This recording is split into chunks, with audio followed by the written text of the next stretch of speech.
After some very unpopular moves lately, Sony has finally dropped a welcome surprise on their fans, the eagerly awaited PS5 Pro.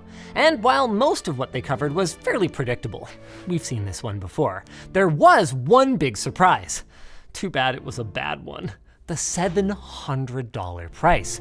By the time you buy a stand, sold separately, this thing is dangerously close to double the price of a base PS5 and darn near what the average American is spending on their car payment. But in my characteristic way, here comes an unpopular take. While I'm disappointed by the cost, and I want gaming to be accessible to everyone, I don't think we should be that shocked. Adjusting for inflation, this isn't even Sony's most expensive console, and with the serious lack of competition in both the gaming GPU space, not to mention the bigger lack of competition in the console space, I feel like this was sort of inevitable. Just like our sponsor.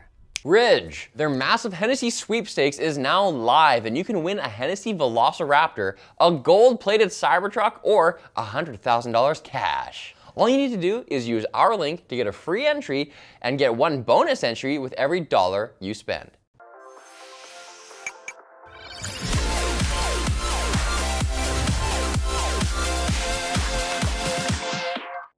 I can't believe this is a conversation we're having, but PS5 gamers, what would you rather do?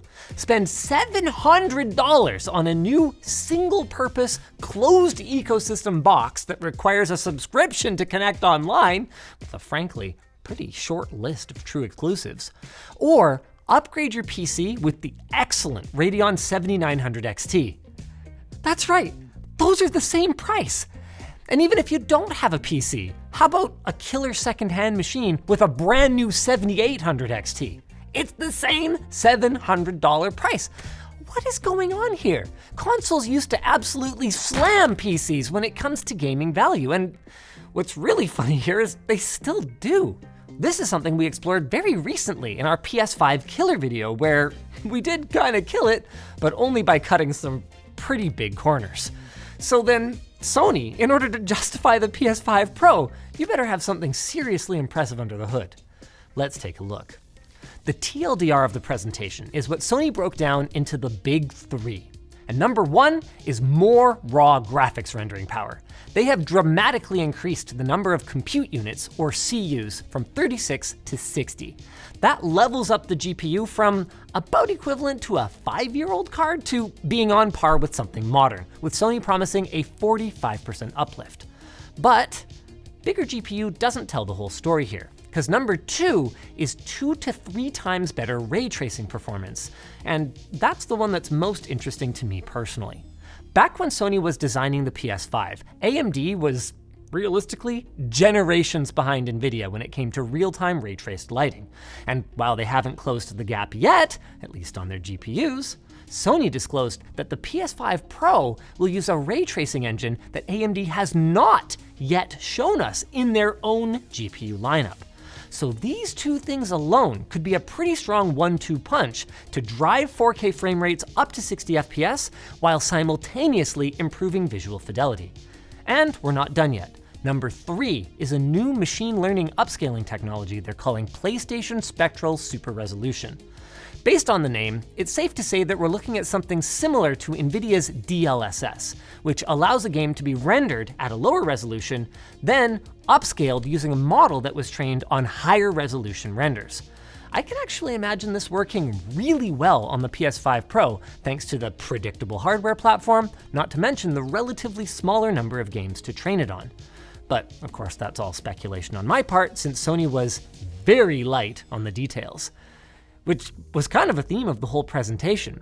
Sony may have called this a technical presentation, but when you compare it to the nearly hour-long and legitimately deeply technical briefing that they gave us back in 2020, I'm feeling a little bit like they got the color wrong on their iconic ball-shaped button.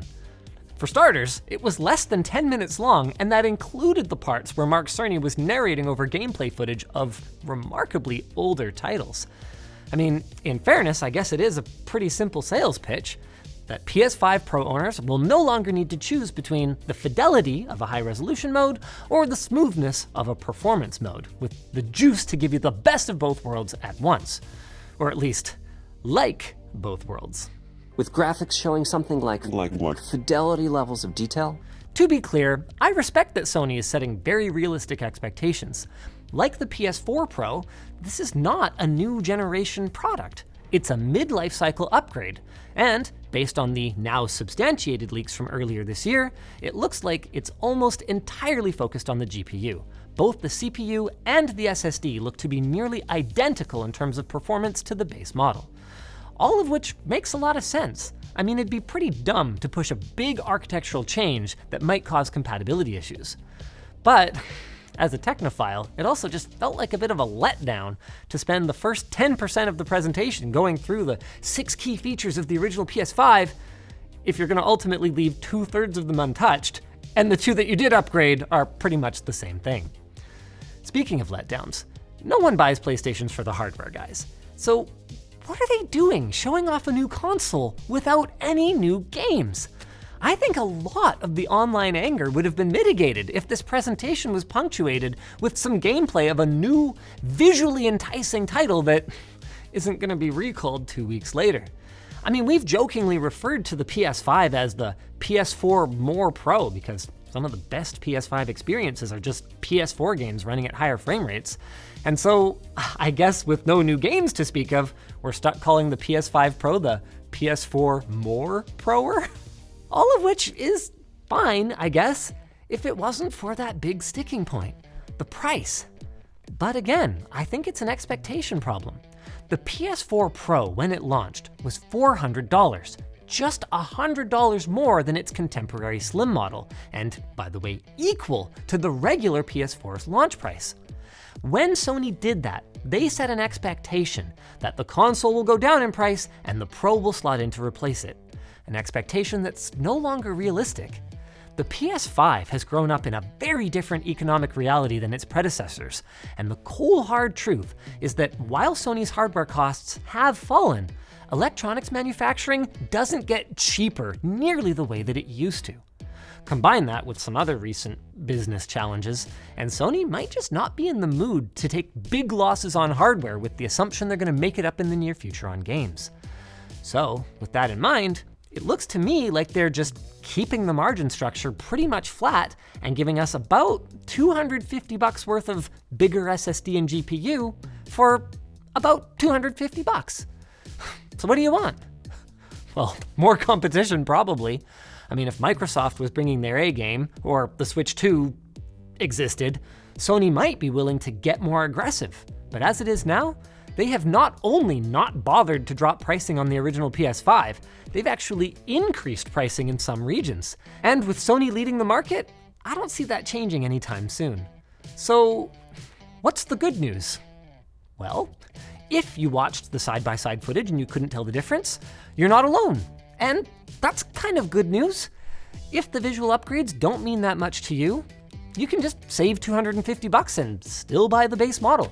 The PS5 really is, still 4 years later, a great machine for the price. David, the writer for this video, has hundreds of hours on his, and I think that's exactly who Sony is targeting. David, are you gonna buy one? Yeah. Predictable. I can't say that I agree with the decision, but I can't control what people spend their paychecks on. What I can control is making sure they get their paychecks with this message from our sponsor. Corsair. Maybe you're a fashion pioneer pushing the boundaries of style with your socks and sandals. And that's awesome, but even if you're not, Corsair makes it easy to bring style to your gaming setup. With Corsair Custom Lab, you can create a setup that's as unique as you are. Start with something like their K65 Plus wireless keyboard. Then find a set of keycaps that screams you. From there, why not add a mouse and a mouse pad to tie everything together? Corsair handles all the heavy lifting. Just make your custom creation, they will build it and ship it right to your doorstep. We're gonna have a link in the video description where you can learn more. If you guys enjoyed this video and you especially like to see us take on Sony head on, check out the PS5 killer video where we build a PC for the price of an original PS5. Boy, that would have sure been easier to do with an extra $200, eh?